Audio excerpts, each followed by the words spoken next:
Håller girighet, konsumtion och tillväxt på att förstöra vår livsmiljö? Många påstår det, men det är helt fel. Tillväxt är faktiskt det enda som kan lösa klimatproblemen. Jag heter Henrik Jönsson och jag är en oberoende libertariansk entreprenör och samhällsdebattör. Förra veckan hölls Förenta Nationernas årliga klimattoppmöte i New York, där många deltagare förfäktade åsikten att mänsklighetens nuvarande ekonomiska system står i konflikt med vår egen överlevnad på den här planeten. Mina videofilmer är helt finansierade av mig själv och av er som tittar. Vill du hjälpa mig att fortsätta göra dem? Stötta mig i så fall gärna via något av betalningssätten här ute till vänster. Utan ert fortsatt generösa stöd vore inte denna kanal möjligt. Glöm inte heller att dunka på prenumerera-knappen här nedanför och klicka även i klockikonen så får du eventuellt en notis när jag publicerar nytt videomaterial, vilket jag gör med kirurgisk precision varenda lördagsmorgon klockan 08:00 svensk tid. Vari består konflikten mellan klimat och ekonomi? Hur löser man klimatproblemen? Och vad händer om man faktiskt försöker avskaffa tillväxten? Dessa frågor tar jag upp i veckans video. För idag pratar jag om klimat, kapital och konflikter. Häng med!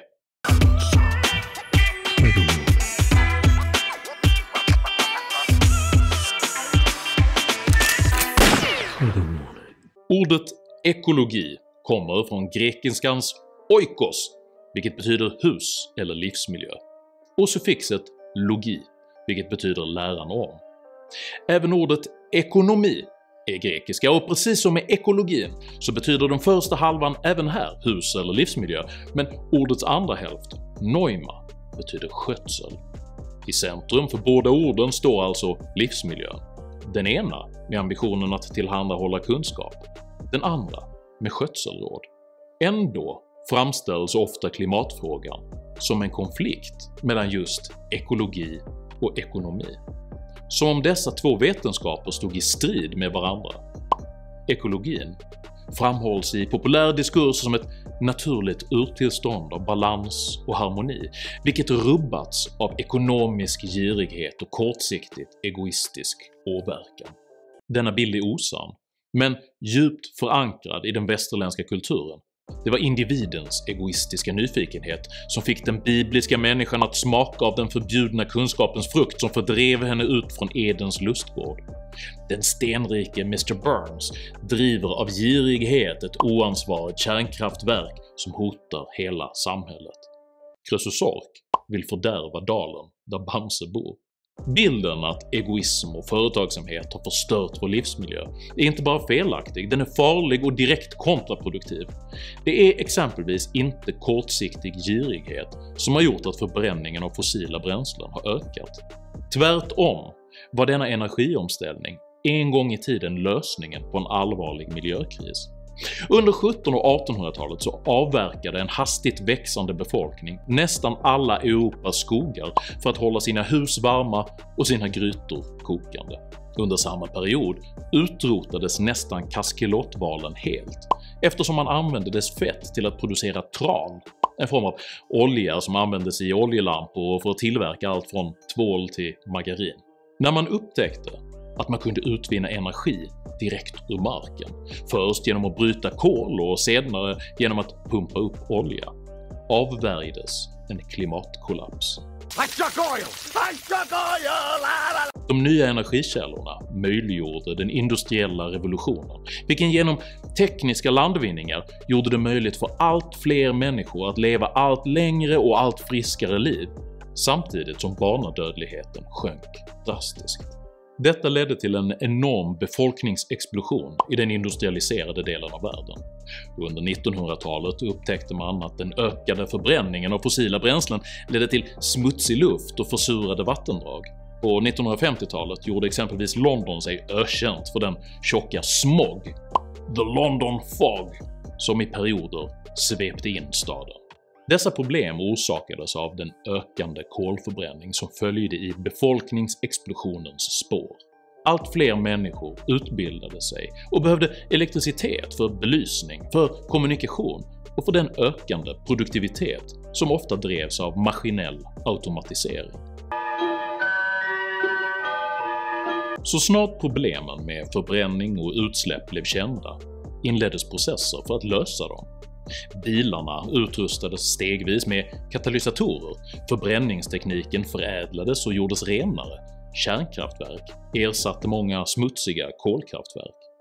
På bara ett par decennier försvann Londons dimma. Vattendragen blev åter mer basiska och industrimiljöerna rensades upp. Anledningen till att den fossila förbränningen ännu ökar så drastiskt beror på att återstoden av jordens länder just nu genomgår sina industriella och informationsmässiga revolutioner.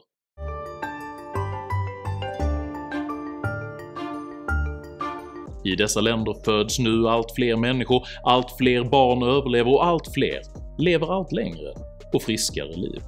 Under den europeiska industriella revolutionen bestod jordens befolkning av ungefär 1 miljard människor. Idag är siffran ungefär 8 miljarder. Det är denna befolkningsexplosion som driver på den ökande förbränningen. Inte girighet, inte vårdslöshet och absolut inte illvilja. Man måste i sammanhanget notera att samtidigt som den totala förbränningen har ökat, vilket är dåligt, så har energieffektiviteten också ökat, vilket är bra. Detta betyder att de tekniska processer som används för att skapa energi blir allt effektivare och har allt mindre påverkan på miljön, även om miljön just nu totalt sett drabbas hårdare på grund av det ökade energibehov som följer av att allt fler människor försöker skaffa sig bättre livsvillkor. Familjer tenderar att skaffa fler barn ju mer instabilt samhället är. Barnen fungerar i dessa samhällen bland annat som en ersättning för välfärdssystem på ålderns höst.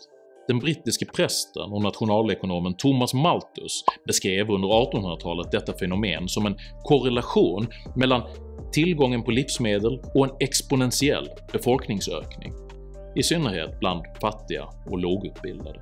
What are you doing using your big school words? Just use normal people words and I'll understand what you're talking about. Malthus argumenterade därför för politiskt styrd födelsekontroll och familjeplanering.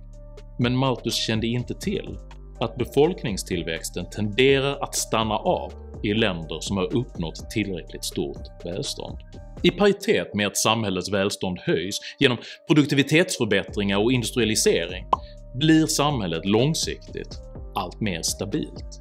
I högt utvecklade ekonomier faller barnafödandet, eftersom man på ålderns höst kan stötta sig på avtal, bankväsende och sjukvårdssystem i högre grad än på släktingar.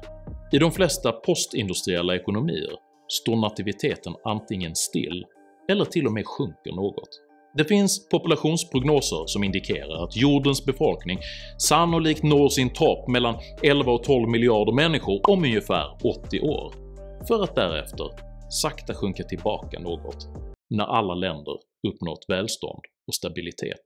Den ökande efterfrågan på energi är alltså en konsekvens av att allt fler länder håller på att arbeta sig upp mot välstånd och stabilitet. Det beror inte på grund av vårdslöshet och kapitalistisk rovdrift. Ändå framförs allt oftare argumentet att mänskligheten mycket hastigt måste minska sin ekonomiska aktivitet och sin produktionstakt för att undvika en ekologisk kollaps med massdöd som följd. And fairy tales of eternal economic growth. Detta är helt omöjligt.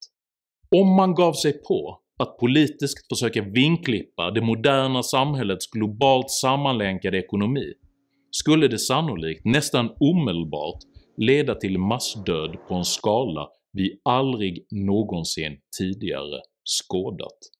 Utan de enorma skalekonomiska produktions- och distributionssystem som förser världen med livsmedel, energi och rent vatten kan planeten inte bära det antal människor som nu lever här.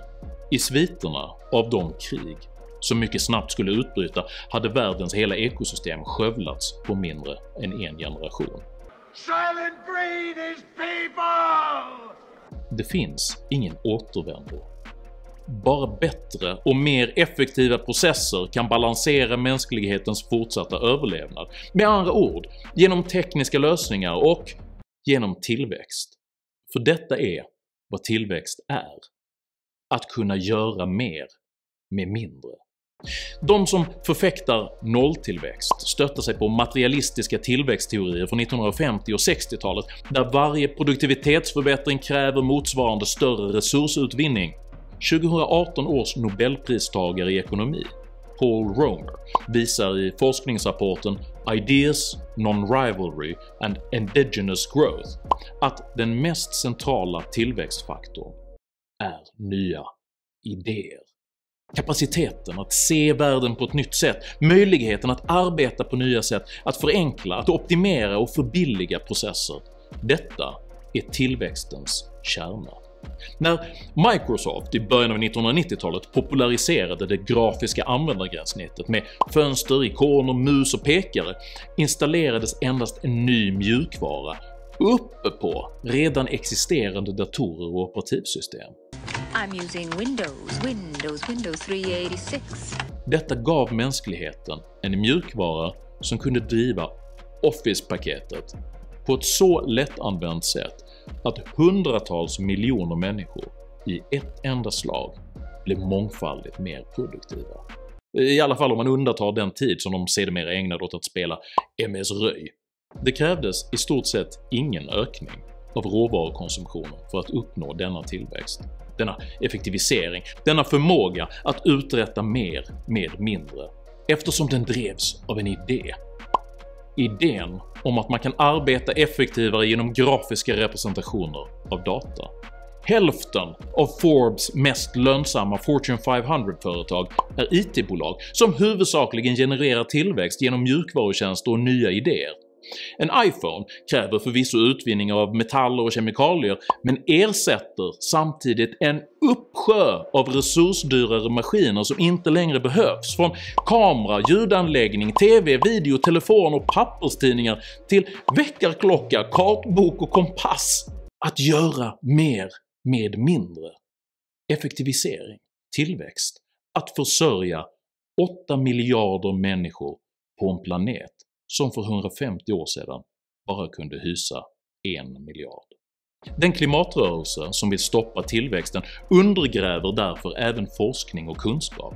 Dels för att Paul Romers nobelprisvinnande ekonomiforskning visar att klimatkrisen inte kan lösas med nolltillväxt, och dels för att forskning fordrar tillväxt för att ens kunna bedrivas.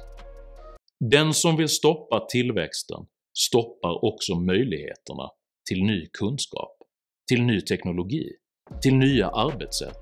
Den som vill stoppa tillväxten vill stoppa civilisationen, och Dharmans hjul låter sig inte stoppas, för allt som lever antingen växer eller dör. Och om detta är våra två valmöjligheter så vet jag i alla fall vad jag väljer. Choose a fucking big television. Tycker du att tillväxt och utveckling är bättre metoder för att lösa klimatproblemen än knapphet och avveckling? Sprid i så fall och dela den här videon. Prenumerera på min YouTube-kanal. Jag heter Henrik Jönsson och jag tror på den mänskliga civilisationens uråldriga sätt att lösa problem, steg för steg genom uppfinningsrikedom. Tack för mig och tack för att ni har lyssnat.